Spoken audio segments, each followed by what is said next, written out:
Bon, au Canard, on veut rester force de proposition, tu vois, on veut pas juste critiquer tout le temps, donc on va revenir sur toujours la même polémique. Nous, ce qu'on propose, c'est que pour les Jeux Olympiques, t'as Aya Nakamura qui chante Edith Piaf, comme c'est annoncé, tu vois, mais en choisissant bien la chanson.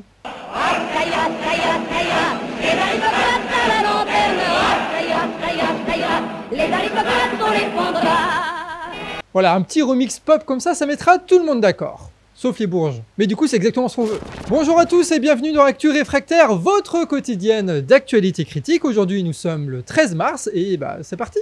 Alors, on va pas se mentir, il n'y a pas eu beaucoup d'actualité aujourd'hui, donc on va pouvoir faire un petit tour de tout ce que les agriculteurs ont fait ces derniers jours. Parce que oui, le mouvement, il continue. À Pau, il y a eu des manifestations avec des drapeaux de la coordination rurale. La préfecture de Bordeaux a pris cher après un conseil régional. En Côte d'Or, des agriculteurs ont attaqué le domicile du sénateur macroniste François Patria avec comme slogan « Révolution ». À Boulogne-sur-Mer, agriculteurs et pêcheurs ont manifesté ensemble contre les mesures de l'Union européenne. Les agriculteurs français et espagnols bloquent régulièrement la frontière, comme là au niveau du péage de Biriatou, voilà, à la frontière franco-espagnole. Dans le Gers, c'est le Crédit Agricole qui s'est mangé quelques patates et à Agen, ils ont placé un radar devant la préfecture tranquille. En Espagne aussi, le mouvement des agriculteurs continue avec leurs fameux gilets jaunes. Ils multiplient les actions, ils ont même tenté d'envahir un palais. Et Force Anonyme Citoyen qui, comme d'habitude, fait un très bon travail pour recenser toutes ces actions.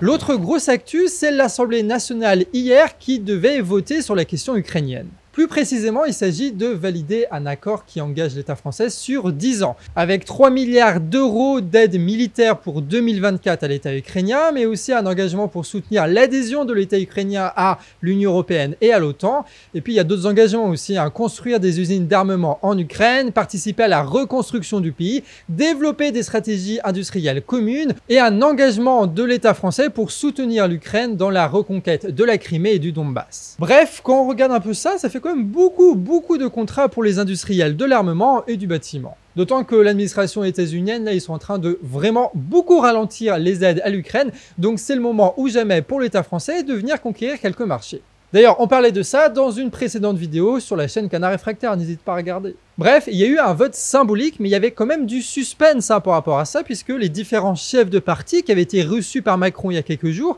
avaient tous critiqué le va-t-en-guerre de la Macronie, donc on aurait pu penser que le Parlement aurait pu devenir une institution qui allait s'opposer à la stratégie présidentielle, surtout après les propos du président de la République sur l'envoi de troupes au sol et la formation d'une coalition pro-guerre en Europe. Mais devinez quoi ? Pas du tout. Voilà, il n'y a pas eu beaucoup d'opposition. Au niveau des votes, seuls les groupes insoumis et communistes ont voté contre en disant que l'escalade militaire et l'adhésion de l'Ukraine à l'OTAN étaient inacceptables. Les macronistes, les républicains, le PS et les faux écolos, là, eux, ils ont voté pour et le Rassemblement national s'est abstenu fidèle à ses traditions. Oui, pourquoi avoir un avis quand on peut ne pas avoir un avis? C'est quand même plus pratique. Fait un peu amusant, tu as Gabriel Attal qui a affirmé que si la Russie gagnait, je cite, « Les Français vivraient moins bien avec des aliments plus chers, de l'énergie plus coûteuse et une insécurité croissante. » Ça me rappelle cette histoire, tu sais, il y a mon voisin, il a son chien, il aboie tout le temps, donc moi je vais le voir pour lui dire « Frère, fais-le taire ton chien, quoi. » Et lui, il me répond « Alors déjà, si mon chien il aboie, c'est la faute des Russes et ce serait encore pire si les Russes gagnaient. » Voilà, ça m'a instantanément convaincu, ça marche avec tout cet argument. Et Séjourné, qui est le ministre des Affaires étrangères de l'État français, oui, on rappelle, il est le ministre des Affaires étrangères, c'est lui qui fait les trucs des Affaires étrangères, bref, lui, il a dit que le vote permettait de savoir qui était avec les Ukrainiens et qui était avec les extrémistes du Kremlin. Voilà, c'est pas plus compliqué que ça, il n'y a pas plus de subtilité que ça. Peut-être qu'il y a quand même une petite stratégie électorale derrière, non, tu penses pas ? Macron va d'ailleurs prendre la parole jeudi à 20 h au sujet de la participation de l'État français à la guerre en Ukraine. Et dis-nous par commentaire si tu comptes le regarder, le petit Macron là. En tout cas, ce qui est sûr, c'est que nous, on va le regarder. Voilà, et on en fera même une vidéo sur la chaîne Le Canard Réfractaire. Donc si tu veux soutenir notre courage et notre indépendance, il y a la cagnotte annuelle du Canard en ce moment pour nous soutenir financièrement, pour qu'on puisse continuer à bosser. C'est en description. Là, on vous a parlé de l'Ukraine, mais pour cette chronique internationale du mercredi écrite par Déby, on va plutôt se concentrer sur la Chine et les États-Unis. Alors, il y a eu en Chine la conférence consultative politique du peuple chinois et de l'Assemblée populaire nationale qui s'est achevée ce lundi à Pékin. Et qu'est-ce que ça a donné?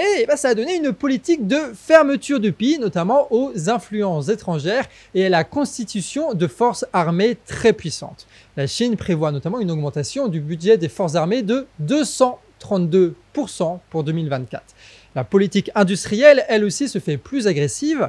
Par exemple, il y a une direction qui vient d'ordonner aux conglomérats d'État de remplacer tous leurs logiciels étrangers par des logiciels chinois dans leur système informatique d'ici 2027. Et un des points principaux du rendez-vous politique était aussi les élections états-uniennes. Si Trump revient à la Maison-Blanche avec l'élection de novembre, eh ben ça pourrait aider l'État chinois à atteindre ses objectifs économiques et politiques. Parce que d'après la CNN, Trump pourrait faire stopper le renforcement des liens entre les États-Unis et leurs alliés européens ou japonais. Ça donnerait à l'État chinois plus d'opportunités pour étendre l'influence de leur pays, surtout dans les pays voisins. Même si par ailleurs, Trump au pouvoir pourrait quand même renforcer les tarifs douaniers d'exportation des produits chinois vers les États-Unis et donc renforcer encore une fois l'industrie états-unienne et pousser l'État chinois à renforcer son économie intérieure, sa consommation intérieure, ou alors essayer de choper d'autres marchés, notamment en Afrique ou en Amérique du Sud. Les démocrates états-uniens tentent de prouver que Trump a reçu des cadeaux de l'étranger. Il y a eu une polémique aux États-Unis en janvier sur ce sujet,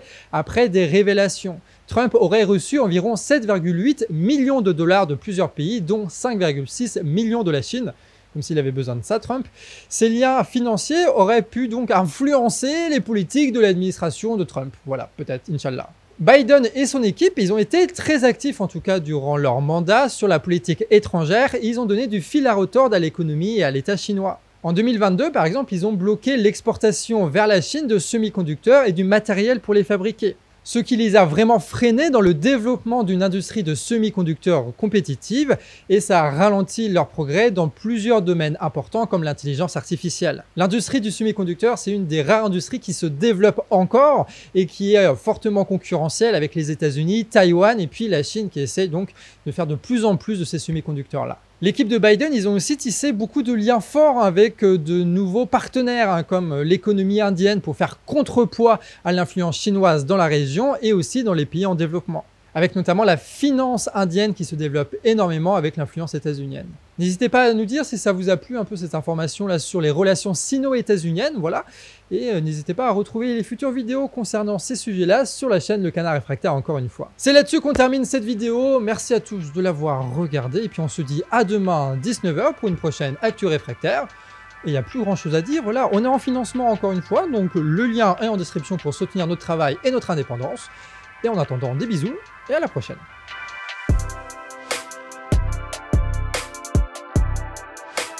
Quack.